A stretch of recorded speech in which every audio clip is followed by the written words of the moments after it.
Now we keep moving onward and upward here, and we come in Psalm 126 to sunshine and shadow.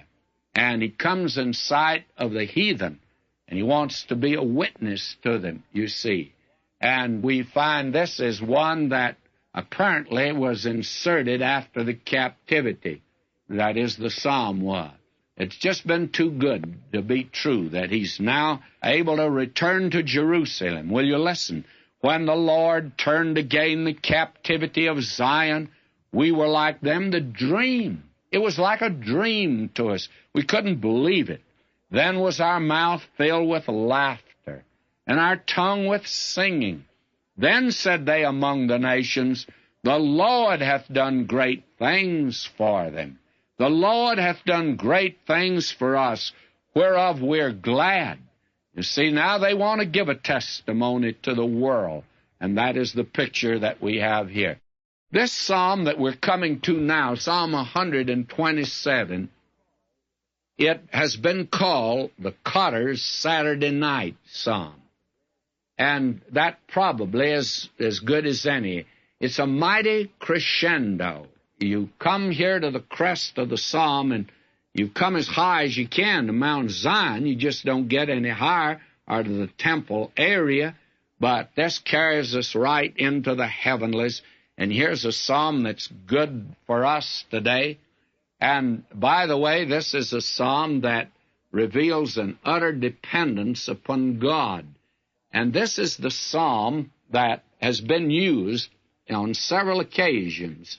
It was used at the inauguration of President Eisenhower. There were two Bibles, and one of them was open at Psalm 127.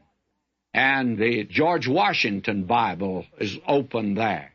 And it is one of these great pilgrim psalms. It has a message for us. Listen, except the Lord build the house, they labor in vain that build it. Except the Lord keep the city, the watchman waketh but in vain. It is vain for you to rise up early, to sit up late, to eat the bread of sorrows, for so he giveth his beloved sleep.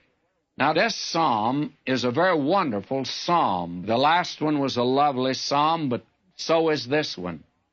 And those that think because it mentions here, my beloved, that it's Solomon's. But the son of David that's mentioned here is not Solomon. It's none other than the Lord Jesus Christ himself. And this is a psalm that has 5 stanzas, as you notice, 5 verses, and it speaks of the blessing of the Lord. It maketh rich, and he addeth not sorrow with it. Proverbs 10:22 says that, and the Septuagint version does not give Solomon's name at all. Now, you'll notice that 3 times in these 2 verses that I read that in vain was used. The word vain. You see, everything is vain, friends, unless God is in it. Everything is dependent on him and on his blessings. This is very important to see. There was an old German proverb that said, everything depends on the blessing of God. I wish today that we looked at it like that. That's the reason it's called the Cotter's Saturday Night, a time when, therefore, the Lord Jesus said, I say unto you, take no thought for your life, what ye shall eat, what ye shall drink, nor yet for your body, what ye shall put on. Is not the life more than meat, and the body than raiment? Take therefore no thought for the morrow shall take thought of the things of itself. Sufficient unto the day is the evil thereof. Wonderful psalm. And now we find here the reference to children. You see, when the pilgrim that we are following up to Jerusalem, he brought his family, and his family are there to worship with him. Listen to him.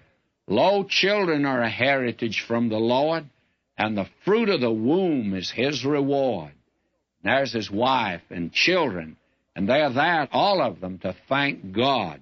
And verse 4, as arrows are in the hand of a mighty man, so are children of one's youth. Happy is the man who hath his quiver full of them. They shall not be ashamed, but they shall speak with the enemies in the gate. They'll defend him. It's wonderful to have a child that'll defend you. And to have quite a little army of them is quite wonderful. The psalmist who wrote this knew nothing about the population